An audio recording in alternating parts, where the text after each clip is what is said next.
are live. Hell of a Show is live, and we're getting ready to have some fun here tonight. Happy 2023. I have not seen y'all since took the break right at the very end of the year. Holidays come around. I'm going to be doing that every year. We go ahead and take the last 2 or 3 weeks of the year off. It is great to be able to spend the time with family and reconnect and kind of reset yourself a little bit. So, again, thank you for being here and looking forward to doing this. Before I get started, want to make sure everyone can see and hear me. If you'll go ahead and let me know in the comments, you can. I'd certainly appreciate that. Don't want to just be talking to myself the entire time. I do that enough at home as is. Don't want to do that here. In the meantime, I just want to let everyone know, if you can see and hear me, this is officially season 4 of Hell of a Show. Yeah, I'm all kinds of excited about that. 45 episodes per season make up the seasons on there. 4 seasons into doing this, and tonight marks the first guest of the 4th season, and what a way to start it. So let me go ahead and make sure everything is set up over on this end, and it looks like it is. And let's get those shares out there and get some people watching this. We're getting ready to do this. It's time to get angry. Tonight my guest is William Russell. Let's bring him up here and let's have some fun. What's going on, brother? What's going on, William? Been a while. Oh, I didn't do it. I swear it wasn't me. So we start off the 4th season by going ahead and just kicking the guest right on off of there, but except it wasn't me. My finger was over here and not over there anywhere. So let me wait for him to get back over here and find out what's going on. Talk about being angry. Whenever he gets back, he's going to be like, what the hell happened? There we go. Yeah, no lie. Been working perfect the whole time we were talking. This is not how I want to make you angry. This is not the whole issue of the angry artist is to, pop him off screen and have him come back. Yeah, I don't know what that was. That's weird. Well, welcome back to the show. Man, thank you. I appreciate you having me, man. I'm glad to see you back doing it. Oh, man, I've been missing it and loving it and getting back into it. And we got big plans on moving some things forward with this. And one of the things is having people like you on here to go ahead and, get some discussions out there on some things. And before we get started into all of the topics of discussion and having some fun, go ahead and let people know, exactly who you are, what you do, and where to find you. Yeah. Well, my name is William Russell. I'm a professional published cover artist and illustrator. As of right now, I've got about 55 plus published covers, ranging from indie projects to retailer exclusives for Image Comics, Dynamite Comics, on titles like Stray Dog, Dog Days, Department of Truth, Red Sonja, Ice Cream Man. Indie books like Don't Pay the Ferryman, Psycho Sal, my creator-owned comic, amongst many others that I've been lucky enough to get to do and have some fun with. Not to mention tons of Do Ya Poos and Hardly Thin. So nice. But as far as finding me, I'm actually only in 2 platforms. I try to keep it easy for everyone, and that's Instagram and Facebook, using at Latimer12. And we will have the actual website up here soon. So we're working on that right now. Nice. And just to make it easy for everyone that's here tonight watching and everything, if you go into the description of the show, I've got it embedded in the feed already. You've got direct links over there to Instagram and to your other one. I just went blank on Facebook. that. Facebook, yes. Yeah. The at Latimer. I have those moments every once in a while. I'm getting older. Yeah, I know that feeling. I turned 50 this year. It's starting to get worse and worse. But I mean, hey, it's been a while since I've had you on here. There have been at least 2 changes that I know for certain since I've had you on here that I think you're a little proud of. I want to go ahead and start off. We're going to talk about that. We're going to talk a little bit about family because you got not 1 but 2 grandchildren that are over there. Yeah. I've got my grandson Victor. He will actually be 2 in March. And then little Sadie, my granddaughter, she was born there at the end of November. And so she's doing great. She's, of course, at home and everything with her mother. But yeah, that's been the two major additions to the mix. That's for sure. Nice. And I know you're just a little bit proud of them because I've seen several of the posts and your posts are renowned for, either you get excited about something that's going on, whether, one side of the coin or the other, or you get excited about something you're working on or something that someone else is working on, but then your post about family is like, that's a whole nother level of excitement that's on there. Yeah. I mean, I've got 4 daughters, and I'm absolutely crazy about my daughters. I'm super proud of them. They all have their own little careers starting and stuff like that. And some of them have their own families starting, like I said, with my grandbabies. And, it's definitely a big one for me. Um, without family, and I understand not all family cliques and things like that, but when it comes to your immediate family, your children and stuff like that, um, you got to be proud of them. You got to make time for them if you're able to, and stuff like that. And luckily I was able to move back down where they live, when I changed offices with my old career. And of course, now with the art career, even though I do work a lot more hours and my time's extremely limited to a degree, it does allow me to get to spend more time with them when it suits them too. Instead of me just being like, oh, well, I work, day shift, you'll just have to come by later or something like that. So, now if it makes things a little easier for me to visit with them. And I don't know, man, I think if you're not grinding it out for family, I think that's a big thing that a lot of people kind of lose sight of. And, even though I grind with what I do with my art and stuff like that, my daughters and everything are definitely what takes the forefront. If they need something, or if they need me for a reason or something, and they're super supportive of what I do. They understand that the time can be a bit, tight sometimes and things like that. But yeah, I'm big on my daughters and my grandkids, man. I'm absolutely crazy about them. That is awesome. That is awesome. Another thing that I want to bring up that I've noticed is kind of a little bit of a change in moving through since the last time I've had you on as a guest is the last time I had you on, the moniker of Angry Artist was like the main thing that was on there. And I'm Yeah. noticing more and more that that's kind of getting drifted away a little bit on there. And you're getting more into William Russell as, the human being, as the person, Yeah. as, the establishment that you are, more so than the Angry Artist. What kind of motivated that change on there? Well, I mean, you know, the whole Angry Artist thing, it originally about what, 3 years ago or 4 years ago. It all came as a joke. I don't do a whole lot of live videos because a lot of times the stuff I'm working on it's stuff I can't show people because I was doing so many covers and everything. So that ate up a lot of my time last year and the year before. I did 22 published covers, no, 30 published covers last year, and I've already got 20 something or close to 20 something this year.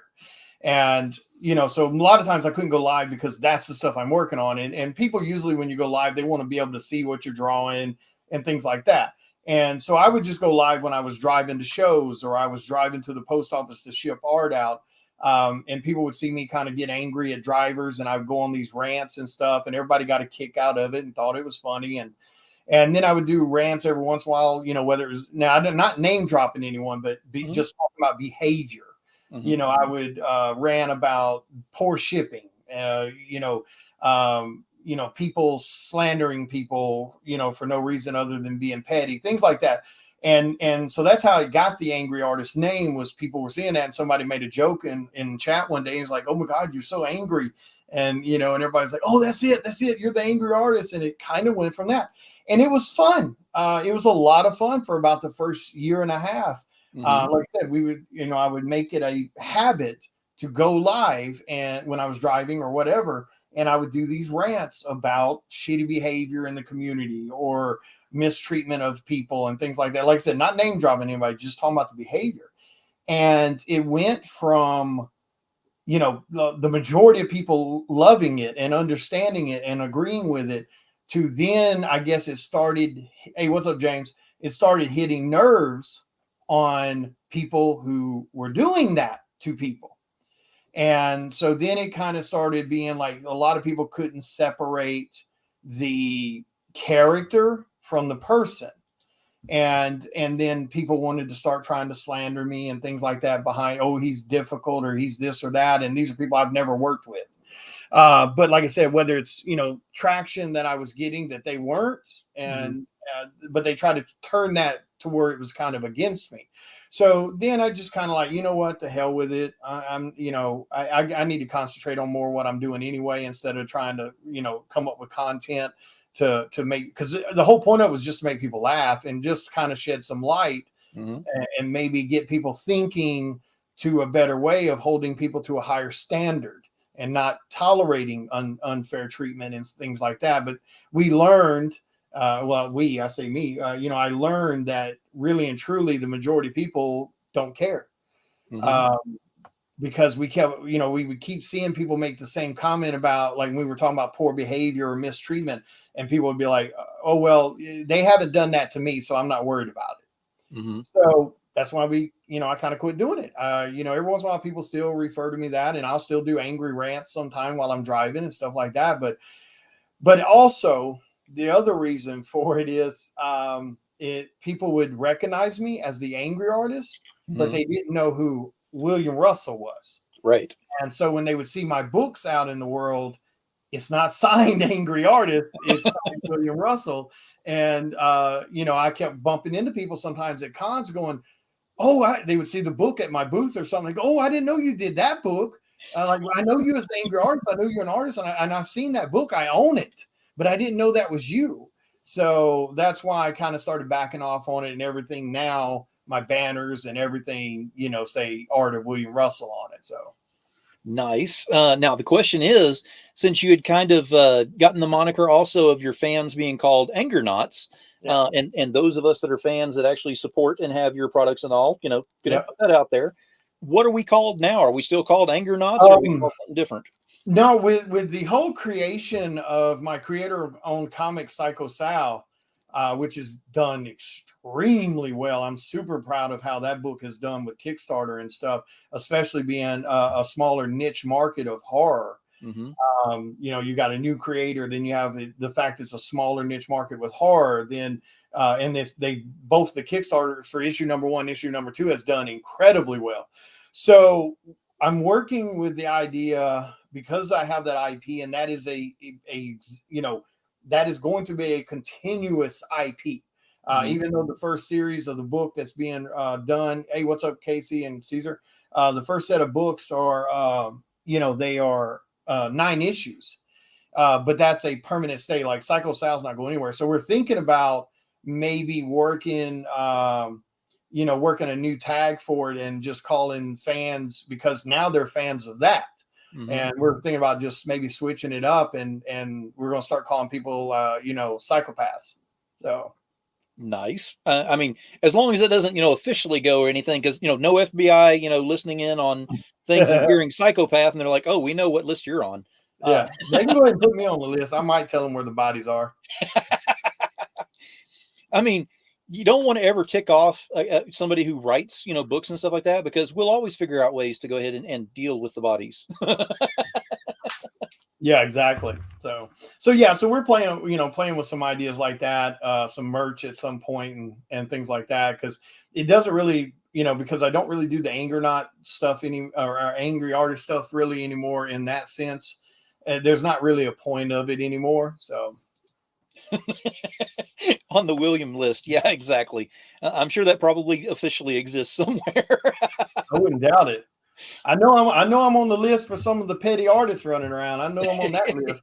I don't know if that counts, but the thing is, they could learn from the way that you've handled, certain things and going through with all this, because honestly, as someone who is on the outside of the business, well, I mean, getting on the inside, but officially, more on the outside than a lot of, everyone that I've ever, interviewed on here.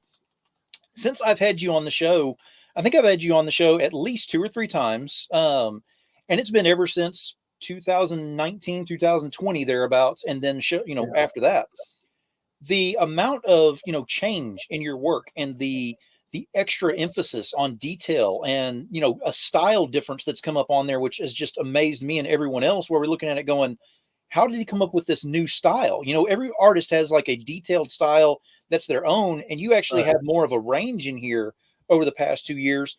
What's your level of, how do you come up with that inspiration to be able to expand out that way? Well, strangely enough, like a lot of my art style, I've always been detailed heavy, lots of lines, things like that. Like it's torture for me to when somebody wants me to draw something from the anime world. It's so painful for me to have to try to draw that because it's so more of a simplistic style. But I don't know. It all depends on what I'm drawing. There's definitely moments like, especially if I'm drawing like Batman or something like that, it's super heavily Jim Lee influenced. Mm-hmm. And that's just because, growing up through the 90s and everything and drawing when I was younger, Jim Lee was always one of my favorites. So there's definitely pieces and bits of a lot of people. There's some stuff I'll do that will have a bit of a David Finch feel to it, and then there's some that's more of a Jim Lee feel. So it kind of depends on what I'm doing. Then also I try to adapt a little bit to what the topic is. So if I'm doing like if I'm drawing like Doctor Doom, the detail that's on that is completely different than the detail I would do when I'm drawing Venom. Mm-hmm. And a lot of that's because of the style I'm trying to embed in it. And that's more like when I'm doing Venom, or I'm doing like the Do You Poo one you just showed, or if I'm doing Ice Cream Man, or if I'm doing, the Bat Who Laughs, especially, I try to go more of that horror movie kind of feel to it. Mm-hmm. With the detail. So I'm sure a lot of that plays in it too. I don't really think much about it past that for the styles or whatever. It just kind of plays into what I'm doing and, and what, what the subject material I'm doing kind of needs. Mm-hmm. So. Now, one thing that I want to point out, and this is by no means a jab at anybody else that's out there or anything, but the NSFW stuff that's out there for some of the covers and things like that, that's something that you really don't delve into. You've really kind of put a stand on that you don't want to, because it has nothing to do with anything else that you do. It has nothing to do with, there's no other IP that can kind of reach out and have a feel to it, in a certain net, that everything's connected. But it's something that a lot of other people do and are very successful with, but you've stood your ground with it and still been successful with what you've done. Yep. How did you come up with, the idea of, I'm not going to do it, I refuse to do it simply because of standards on this, and how difficult has it been to stand to that?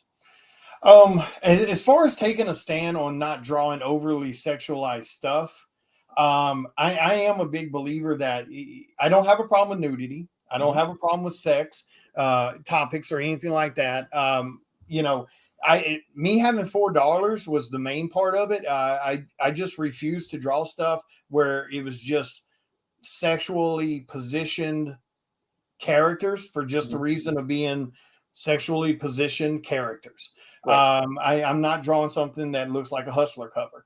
Right. It's and again, I don't have anything against that or anything like that. It's just, when I set up my booth at a con, or I show my art to my daughters and things like that, I want them to see it and they go, "Oh, that's badass, that's awesome."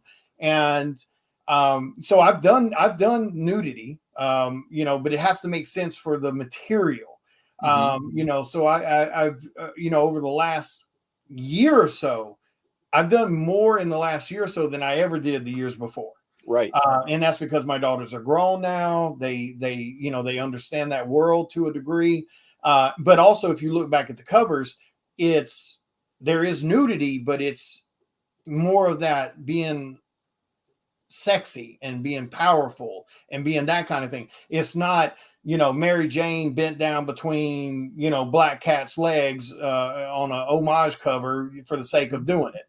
And trust me, I get sex sales. Right. Any jackass can sit down, throw nudity in a sexual position on a cover, and they'll do $30,000-$40,000 on the damn Kickstarter because of it. Mm-hmm. Now, I could sit and do that with Psycho Sal. I could have a sexual cover done for it because of the content that is in the book. It's not sexual content, but the way the story goes, it could be that way. Mm-hmm. It could be a rated R type movie. You know what I mean? So I know I can do that. I could do it, and I could sit there and do a $20,000-$30,000 Kickstarter, but I would rather pride myself off not having to do it, right, and still do a good Kickstarter than go, "Oh, look what I made, but this is what I had to do it." Because the sad thing is I've heard some of the creators, and again, I'm not taking jabs at anybody. You do you. Right. But I've heard some of the creators sit there and go, well, here's my Kickstarter. It's got 10 covers, and every one of them's got somebody bent over doing something to the next person. But the story inside is shit. Right. I mean, I've heard them say that. Right. And do $20,000-$30,000. Right. So I get that it sells, and I've turned down plenty of business where people wanted those type of scenes drawn. And like I said, it's not because I think I'm better than anyone or anything like that. I just don't have a need for it. There's no point to it. You don't have to do that to sell your book. I'm a true believer that you should be able to sell your book off the content of the book, off the story, off the guest artists and things like that you invite to be on your project. And like I said, I don't have a problem with nudity at all. I don't have an issue with that being on covers. I just don't think there's a need for overly sexualized, activities on the cover of a book. Right. Right. And a lot of your stuff, I mean, your main niche has always been horror, has been your heaviest niche that you go into, and you delve very deeply into that. And you still have a wide range of what you do on there, everywhere from I've got let me see if I can bring this up here. You've got your Friday the 13th cover, which I thought was really cool, especially because we just passed Friday the 13th. Yeah. And yes, this is a throwback, but still awesome. And then I didn't get a picture of it. I've got it behind me, actually. I could have just snapped a picture now that I think about it, because I've actually got a print of yours. That's the Don't Pay the Ferryman. And it is awesome. The Reaper style that's on there and how much detail is in that and everything. Is there something in the horror niche that really pulls you to it more so than anything else personally? Is it something that you generate to more else outside? Yeah, of I'm a massive fan of horror. I mean, I'm obviously with the tattoos like on my arm and stuff like that. I mean, can't really see it, but somewhere in there. But old school. I grew up. Hey, what's up, sweetie? What's up, Tim? Everybody. I grew up on horror with my grandparents. I grew up dirt ass poor, and my grandmother and my grandfather raised me since I was probably like 2 years old, 3 years old. And one of the things me and my grandfather used to do was like Saturday creature feature and things like that. And so I grew up on a lot of the old black and white movies, Frankenstein and Dracula, and then into the color stuff with Hammer Films and Christopher Lee as Dracula and stuff like that. And I've just always been a big horror fan. I mean, one of the first horror movies I ever remember seeing, other than the black and white stuff, but like my earliest memory was the Texas Chainsaw Massacre at a drive-in with my mother. So, it's always been in my blood. I've probably seen every horror movie that's probably been created. My daughters are big horror fans also. So it's just the dark and the creepy and, any of that stuff just really plays into what I'm into. I've read tons of Stephen King books, Anne Rice, things like that growing up. I love Edgar Allan Poe, read tons of his work. I mean, there's a statue in my living room right now of Edgar Allan Poe. So, I mean, it's definitely been there. I don't know what it is. It's just something about the dark and creepy and, even into a 2D style with drawing. It's I don't know what it is. There's just something about it that pulls me with it, man. I mean, Halloween's my favorite holiday, and haunted houses are something I love. And I usually dress up every year for Halloween. I haven't the last couple of years just because I'm usually out of town at a con during that time. Mm-hmm. But yeah, I don't know, man. It's just something that's always been there. It's something that gets the blood pumping, and when it comes to the drawing, the creepier and scarier looking it is, the more fun I have with it. And you do too. I mean, you've shown several things while you're in the process of drawing something, or you're finishing it up, or you get the metals in and, jaws are dropping. And of course you got the drool pads that you have to pass out with them whenever they get them, because it's just so messy whenever they, open these things up. But you have so much fun with it because you can tell while you're doing these things, because you just get so excited about, especially the horror ones. Now, Batman is something else you get, extremely excited about, because that's an icon of yours that you're able to take and do it in your way and people are accepting it a lot. I mean, they're screaming at you for more and more Batman. And I applaud you for taking a break in between and not doing just Batman because some of them pretty much want you to just keep doing Batman 100%, and you can't do that. You have to kind of spread it out a little bit. Yeah, my two top characters that I get commissioned the most for, and when I say the most, I mean they're probably 100 times more than any other character. I mean, it's that much of a gap, and that's either Venom or the Bat Who Laughs. Yep. That's the two major ones that I get asked the most for. I have drawn, either Batman or the Batman Who Laughs in some form that at this point, I mean, I'm working on one right now. Yep. So now the one I'm working on right now is actually a redo of a piece I did 5 years ago. Okay. Hang on. Okay. It's actually a redo of a one I did 5 years ago. Mm-hmm. And so I want to take what I've learned over the last 5 years, and now I want to see where I push it. Exactly. And but it's by a huge margin compared to anything else I get asked to draw. And luckily, thank God, it's two of my favorite characters to draw. So that worked out good because I definitely hear it from some artists sometimes where they go, "Oh yeah, I get asked to draw on this person over and over, and I don't really care to draw it, but that's what I'm known for." And so luckily, it's been that. But yeah, I'm a big fan of Batman and especially the Bat Who Laughs. I've got so many damn statues of the Bat Who Laughs. It's ridiculous. I think I've got every single statue except for two that they've created of the Bat Who Laughs. And the only reason I didn't have those two, they're like the first early ones they did. And I just missed the window on it, sadly. Plus, it's hard as hell for me to talk myself into pulling the trigger on some of those statues. Woo! Oh yeah. But yeah. I mean, it's definitely a lot of fun. They're two characters that you can't really go wrong with. So that makes it even more fun.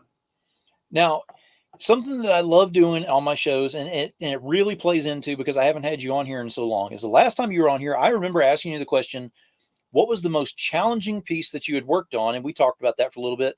Now it's been some time in between. It's been almost a year or so since I've talked to you the last time.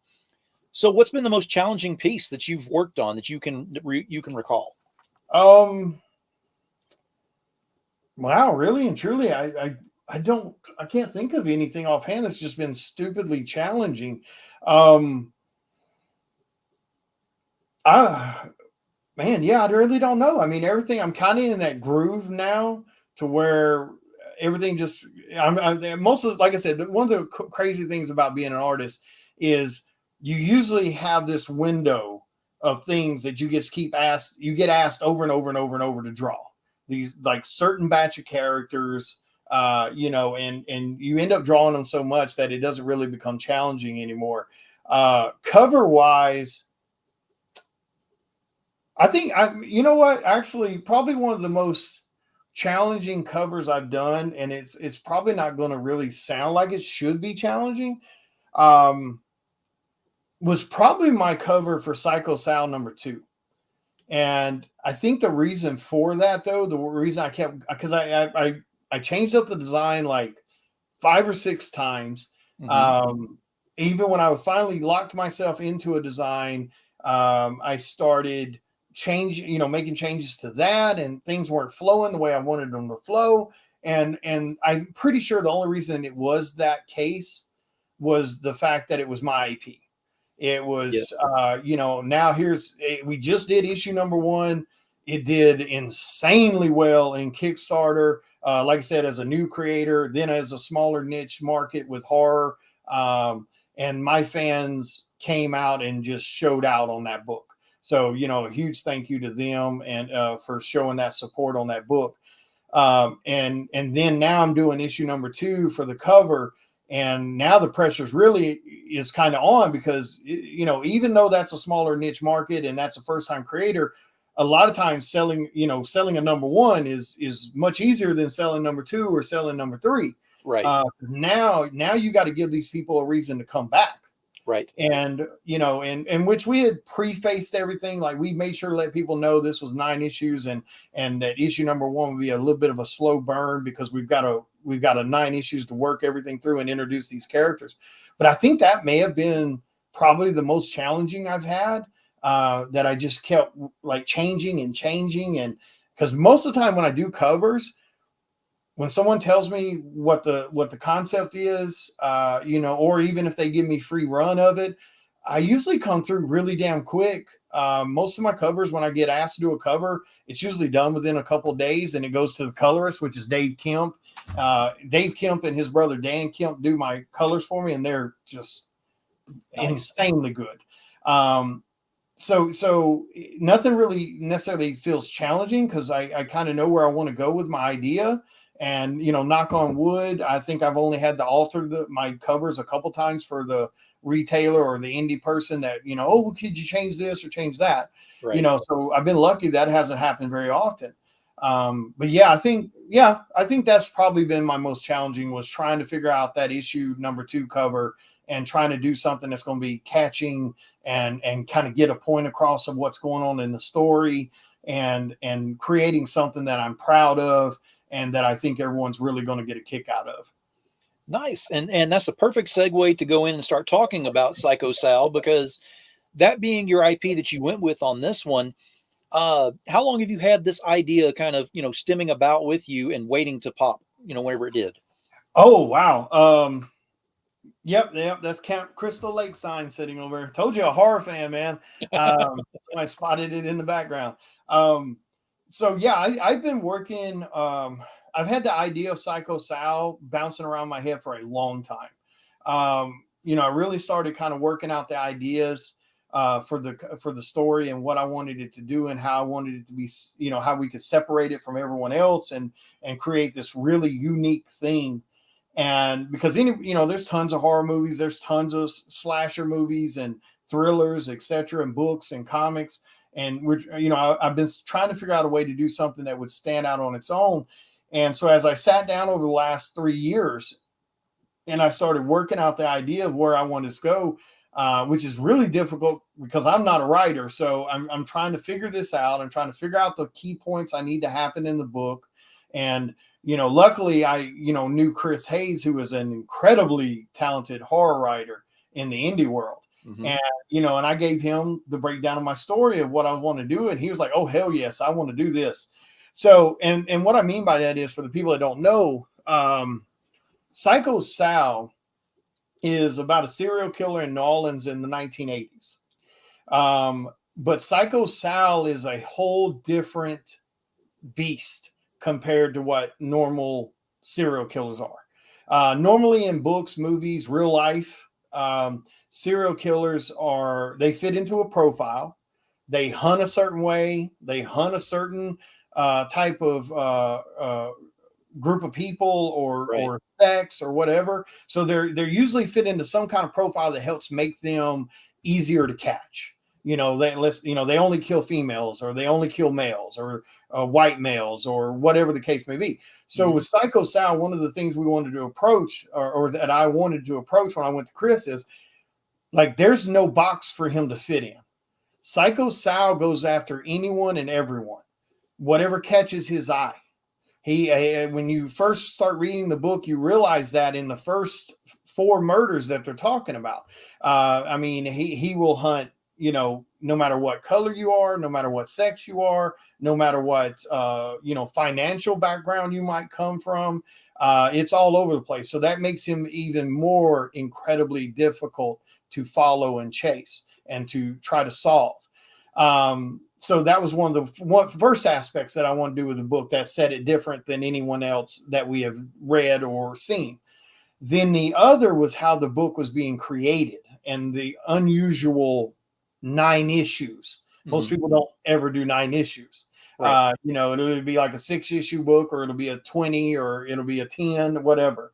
So the reason for that, like I said, we wanted to create this unique thing. So when I told Chris my idea, you know, he was absolutely ecstatic with it. So each section of the series So the first three books are all from the perspective of the two FBI agents working the murders. Mm-hmm. Once we move into books 4, 5, and 6, the perspective will change now. You're going to be following the perspective of one of the victims.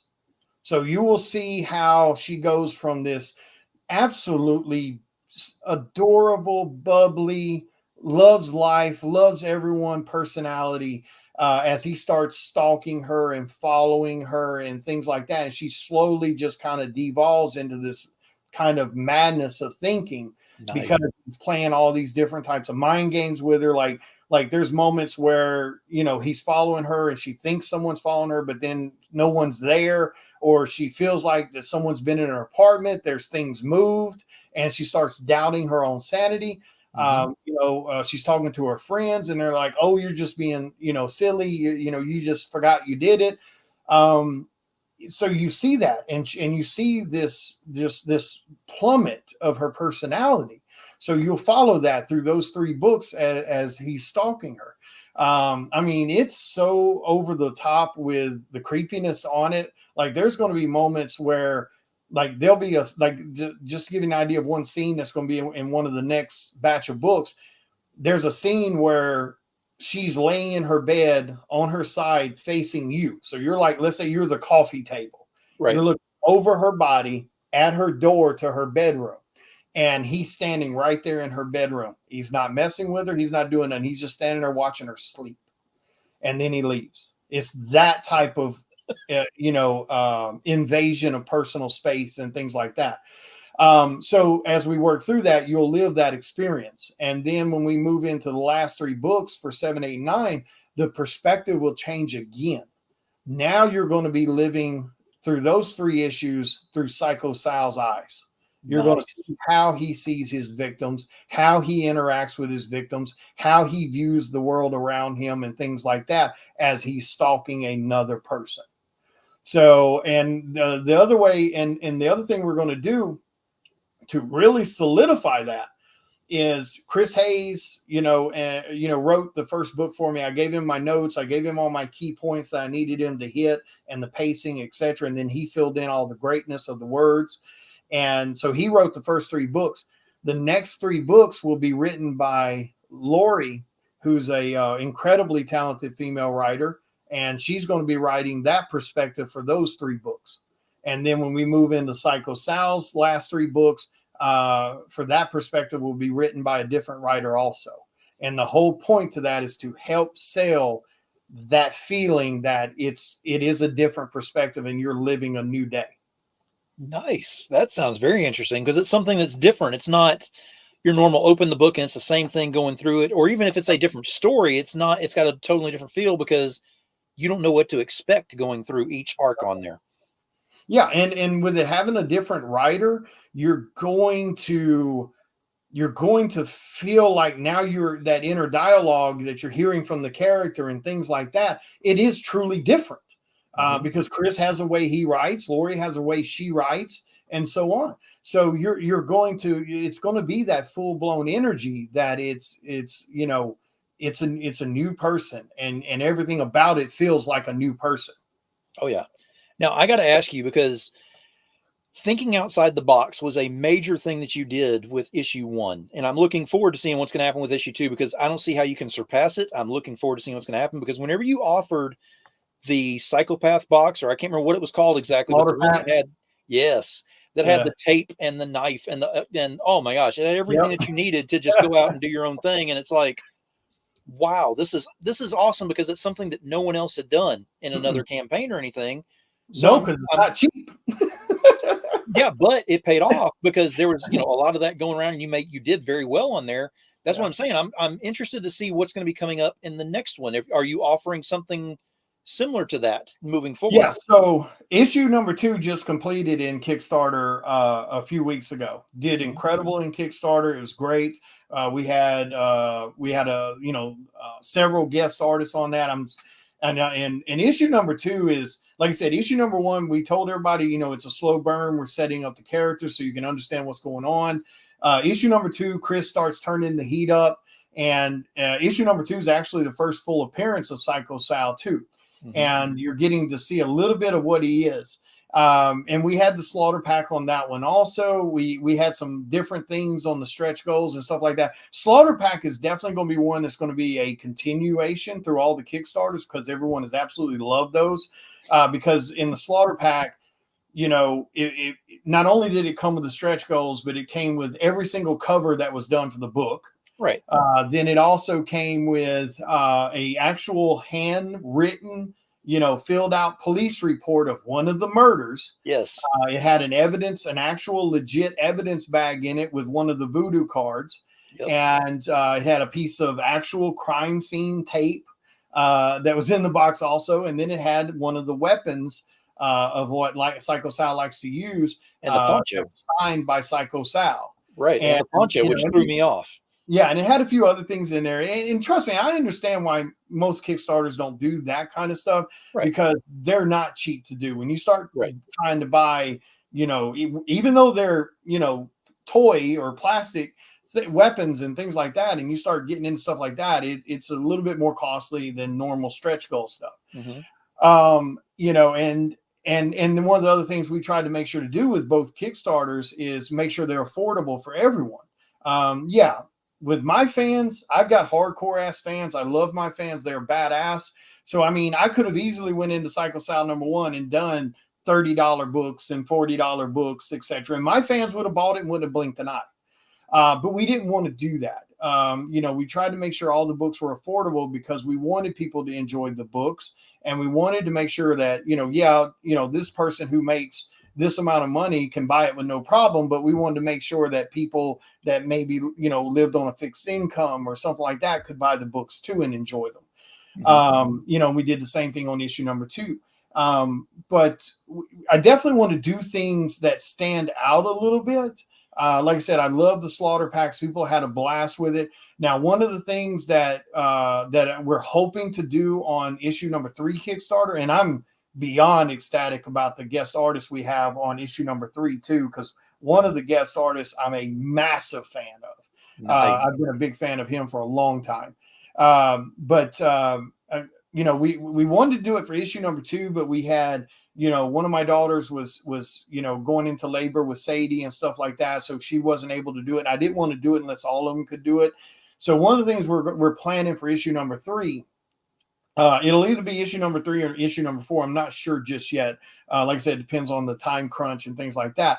But we're going to have something, a pack that's called the Slaughter Daughters. And that's going to be where each one of my daughters do their own cover for Psycho Sal. And now the other thing we're going to do about that, which I don't think I've told them this yet, so I'm sure they'll probably know after this, but whenever we do that for issue 3 or issue 4, every bit of the money that is raised for that particular tier will be split between, of course, my 4 daughters. What's up, Tim? What's up, Sean? So that'll go to them. But that's something I want to do because, you know, Victor, the main character in the book, Victor Gray, that's actually my grandson's name. Yeah. That's his name. So, and all my daughters have a role in the book. You know, there's some other people that I know that have roles in the book, things like that. You know, one of the other fun things we did for issue #2, again, thinking outside the box, was, do I have one? Hang on one second. Where did I put it? Hang on one second. So one of the things that we did in the book was, you know, again, being a horror fan and being, you know, the 80s, we did a tier in the book where we had Lisa and Keith. Lisa does 8-bit, 16-bit style art. So I told her, I was like, I want you to do a cover for Psycho Sal #2, and I wanted to. We're gonna turn it into an NES cover. So, you know, like with her cover, you know, so her and Keith did the artwork on the cover, and you know, we turned it. Sorry for the glare. We turned it into an actual NES cover. So Psycho Sal Nintendo. So. But one of the other things we did, and I'm waiting on the stickers to get here. We had to reorder the stickers. There was a tier where you got her cover, but you also got an actual NES cartridge. Oh, sweet. It's an actual legit NES cartridge. I'm just waiting on the sticker. So that sticker right there you see on her cover, this right here, this sticker right here, that's what will go on the NES cartridges. Nice. So we had that on there as a tier 2. So we're always trying to, think of stuff outside the box and be different than everybody else, and give people some really cool stuff that they've probably never seen, because I know damn well ain't nobody seen that.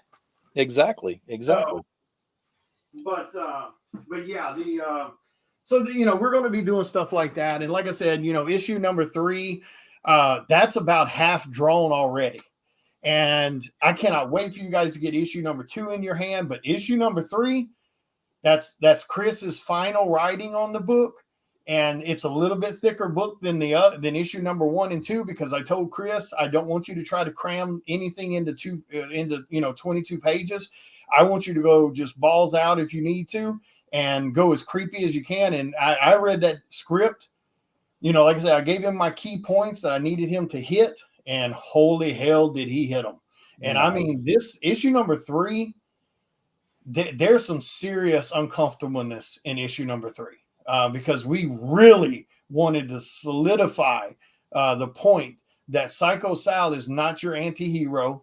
He's Right. not your Wolverine. He's not your Venom. He is nothing like any of that. You will not be rooting for Psycho Sal, especially after you read issue number 3.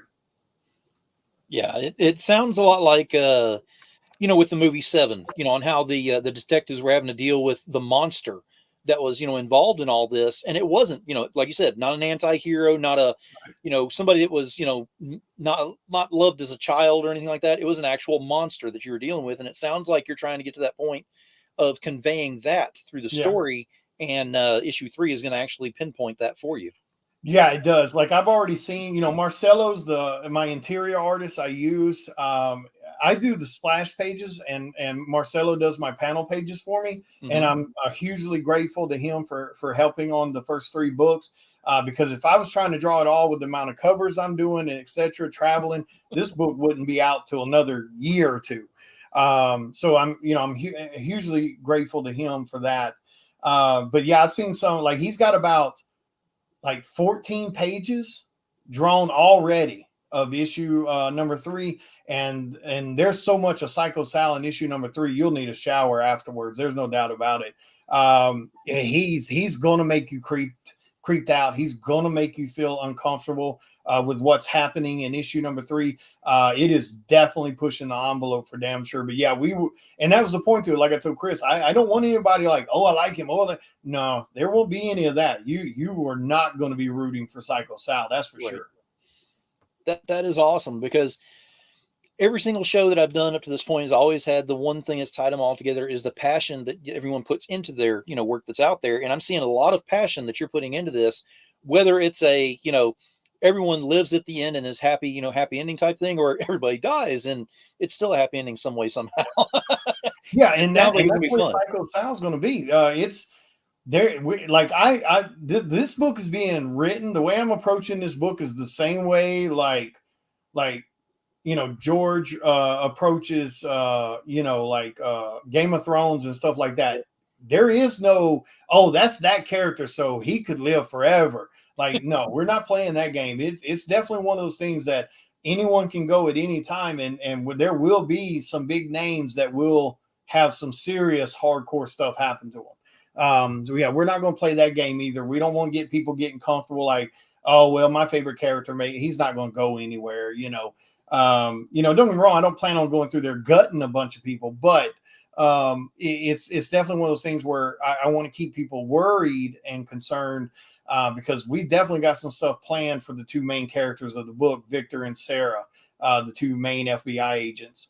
Like I said, we want to keep people guessing, but we really, really want to push the envelope. Like when I read a lot of horror comics now, it seems like a lot of people are a little too scared to push the envelope. Like they, right. Whether it's a whole trigger warning BS with whatever, I don't know. I don't get it. I've read a good bit of horror comics, over the last few years, and a lot of them seem to be playing a lot of things really safe. And I don't think that's how you should approach a horror comic. Mm-hmm.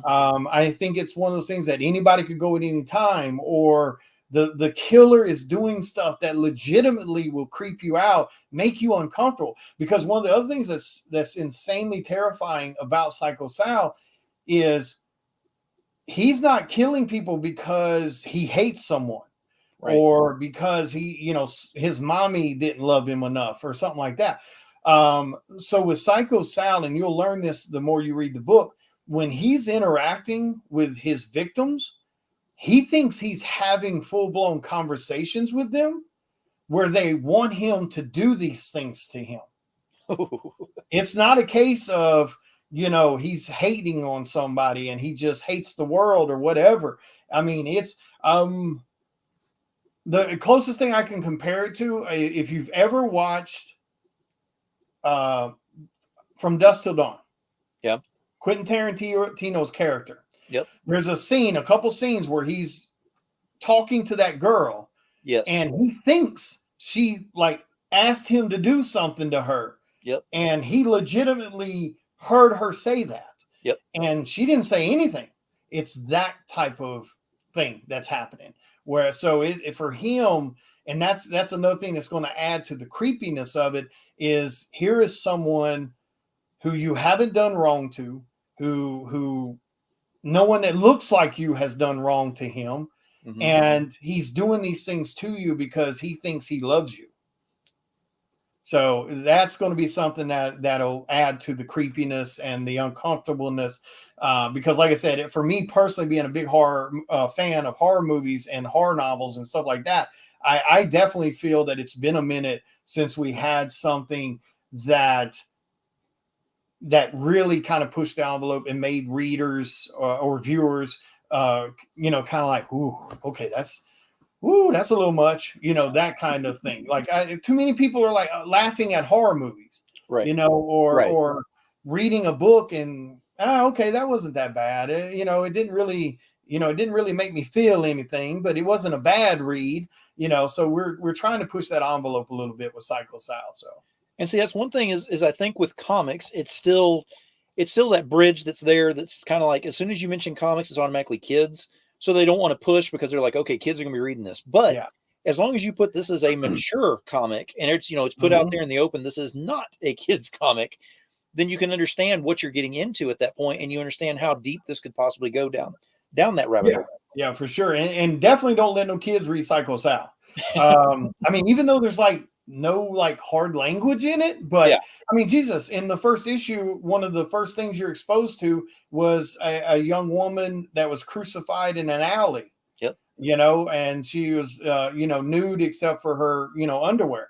And so I mean, right out the gate, you're already seeing that it's a bit more mature for sure, even though there's no bad language per se, to push the envelope, but you should be able to tell from issue 1 that, okay, this guy is definitely, not playing around. Mm-hmm. And then, like I said, once you read issue number 2, because you're going to get exposed to a little bit of interaction between Psycho Sal and a victim.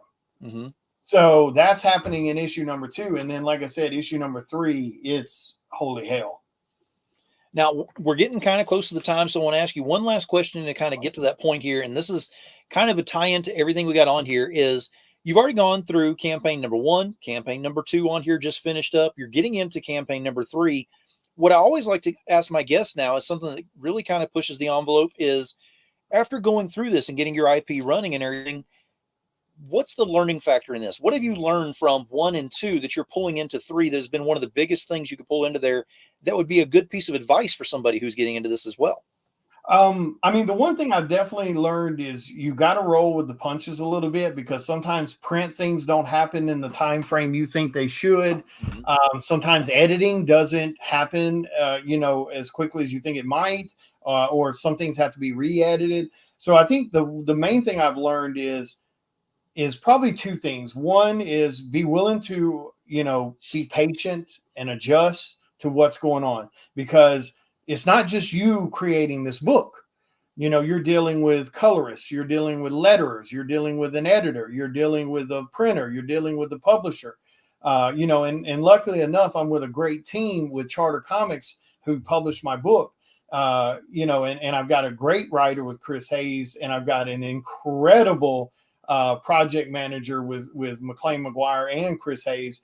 And McLean McGuire does my lettering and everything like that. He's also, you know, they handle the printing and things like that. So luckily, knock on wood, I have a stupidly incredible team behind me. Oh yeah. With everyone from Alicia doing the editing, McLean doing the lettering, and Chris doing the writing, and then Chris and McLean both handling the Charter Comics side and the publishing and the Kickstarter management and stuff like that. So I've been really blessed there. I've got a great team. You know, and then of course I learned to make sure to also be picky about who you let do the covers for your IP. Because yes, on the first book, I was picking my friends and I was picking people that I knew deserved a little bit of light shined on them. And the same thing with issue number 2, I pick a couple of people that I feel maybe they're not getting enough shine at the moment. And I'm not saying I'm some big IP, but I do have a good following. And I want to try to give people I see working hard a chance on something also that may have never done a cover. So I learned that you got to be very protective about your IP. Don't be letting people run around putting your damn IP on, you know, anything and everything they can think of. You know, be patient about the process of the whole thing because things are going to go weird sometimes. So I did have to, you know, I learned that as part of it. And, you know, and I learned, you know, put your money into what you're doing. And if you don't have the money, save the money. You know, hire a talented writer, hire a talented letterer, you know, hire a talented colorist. You know, really don't just try to throw something out there. Like I was very patient with mine and not throwing something out there, you know, 2 years ago or a year ago. So I learned that, you know, about, you know, putting your money where your mouth is. And because, you know, one of the great things that I do with my IP and that really actually Charter Comics does with theirs too in general, because they have many other IPs under the Charter Comics label. And we try to have our books 98% done before they ever go to Kickstarter. Yes. I mean, now that's risky. That's definitely risky. Right. But, you know, I had this mentality about it. Psycho Sal was coming to life one way or the other. So I spent my money to hire who I needed to hire. I spent my money to get everything done. And then I just recoup that money whenever the Kickstarter, you know, finally closes. And you know, don't think you're coming into this going to get rich or anything like that. This has to be a passion project. You have to be willing to put your money where your mouth is. And because I'm a big believer, if you don't have enough damn faith in yourself and in your own project, that you're willing to invest your own money, how the hell can you possibly be asking other people to invest theirs? So I think that's another thing that hits with my fan base is they know I wasn't sitting back waiting to see what the Kickstarter does. They knew I was putting my money out front from the get-go out of my own pocket. If it crashed and burned, I was going to, you know, I was going to have hell trying to recoup from that. But luckily, like I said, my fans showed up and showed out. And Psycho Sal did insanely well on both Kickstarters, in my opinion.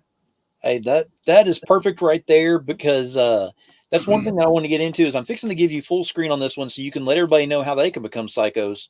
Yeah. Wait a minute. That puts me as an accessory at some point. So scratch that. We're going to say that. They get to become psychotic.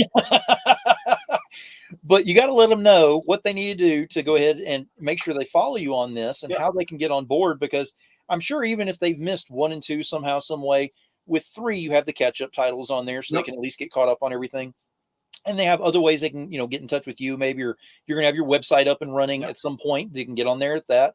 There are different ways on there. So let me give you full screen and let them know why they need to go ahead and put the passion into becoming a psycho. Again, not an accessory. Well, I mean, it's one of those things like if you're into what I feel is great writing, because Chris is incredible. If you're into horror comics, you're into thrillers, you're into that whodunit kind of feel, because that's one of the other great things about Psycho Sal is he could be anyone.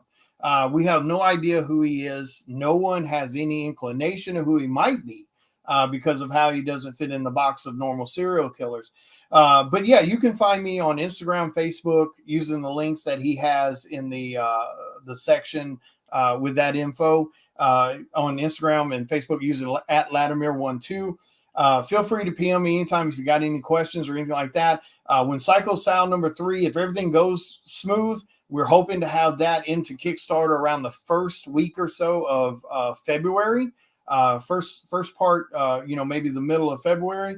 And of course, on that Kickstarter, you'll be able to grab a copy of issue #1 or a copy of issue #2 if you missed it. The main thing about Psycho Sal is, I want it to be one of those books that's why we keep it affordable for the main cover, is we want people to be able to try it because we know horror isn't everyone's, ballpark. But like I said, with this book being a mixture of not only horror, but suspense and thriller, and, like I said, that who done it kind of feel to it. We want people to give it a chance because I've got people right now who purchased issue #1, who jumped in on issue #2. And the first words that came out of their mouth after they read issue #1 was, "I'm not into horror, but that was incredibly good. I cannot wait for issue #2." So, and that's why we tried to write it as, because it's not just a hack and slash movie that you would see or book that you would read. There's a lot more character building going in it and a lot more characters for you to be invested in. Even though Psycho Sal is the main, subject matter of the book, it's not just something where we're just sitting back drawing people, being hacked to death to create the next slasher movie. But we do think it's going to be something you're going to enjoy, you're going to love. Like I said, knock on wood, so far we haven't had any complaints about it or anything like that. So we're big, we're very big about that. Like we want people to give us feedback. So if there's something about it they don't like, we want to know because we want to learn from that. I'm not one of those creators that get ass hurt because you didn't like my book. It's just, I want to know why you didn't like it, because I want every fan, not just horror fans or not just, my fans. I want everybody reading Psycho Sal. But yeah. I mean, that's just basically it. Just give it a shot. Let us know what you think of it and be ready for Psycho Sal #3 because it's definitely going to blow your skirt off. That's twisted. That's the way to do it right there. Hashtag blow your skirt off. We'll go ahead and end it with that one right there. That's the way to put it right on the back of your book too. Blow your skirt off. I mean, that's the way it does it. But William, it's been an honor having you back on here, man. It's been too long since I've had you on here, being able to talk about all this. Again, congratulations on the grandbabies that I know are spoiled rotten and will be spoiled. And, forbid anybody who ever, lays a finger on them the wrong way, because they're going to go back to that angry one. Yeah, they'll actually get to meet Psycho Sal.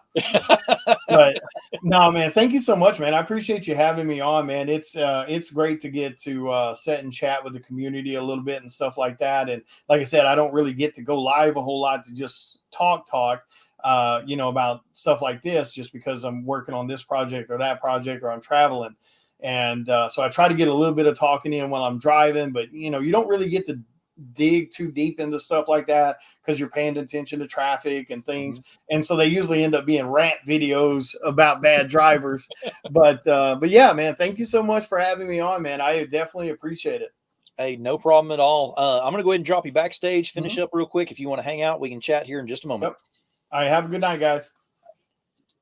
All right, so we had William Russell up here. We were discussing a lot of things, all the way from family to comics to arts to, your own IP and how to go ahead and run that, the campaigns being successful, all of these, all this information that was in there. I've always had, end statements, closing statements that go with all my shows. And I've started doing something different where my closing statement is kind of always going to be the same because it's a challenge. And you can call it the Indie Challenge if you want to, or whatever we're going to come up with on the name on there. We'll figure that out. But the challenge is, what have you done to help create a bigger voice of the indies? Now, that's not pointing any fingers at anybody. It's not stepping on any toes. The reason I go ahead and bring that up is simply because someone like William gets up here and he's got the talent to go up here and do the art, do the writing, to do whatever is, in the creative field on there. I can't draw a stick figure to save my life. So I go ahead and get up here and I host shows to help out with my voice on here with the indies. Everyone out there has a voice. The problem is too many people are trying to shout with one voice and they get so far on there and then it kind of falters out a little after a little ways. If you all get out here and kind of yell in the same area at the same place and in the same direction, you increase the voice of the indies exponentially that way. So my challenge is, what have you done or what are you planning on doing? The biggest way to do that is to use, and I hashtagged it already, power of the finger, the correct one. Hit that share button and just share these things out. That's the biggest way you can help out with everything that's on there, is just share things that are happening and going on, because you never know what eyes may land on that thing. That's something they're definitely looking forward to, or can share it out to other people who want to as well. It just opens up that circle. So the challenge is out there. What are you going to do to increase the voice of the indies? Share that out with everyone else that's around you. Let everyone know that the challenge is out there, not only from me, but you challenge everyone and so on and so forth, and make it viral. That way everybody can go ahead and help out. Cost you absolutely nothing to go ahead and use the power of that finger or use the voice of the indies. So keep that in mind moving forward. And I love ending my shows like this, and I'm going to continue doing this and all the way up until I quit doing these shows, which is no time soon. Keep it indie, y'all.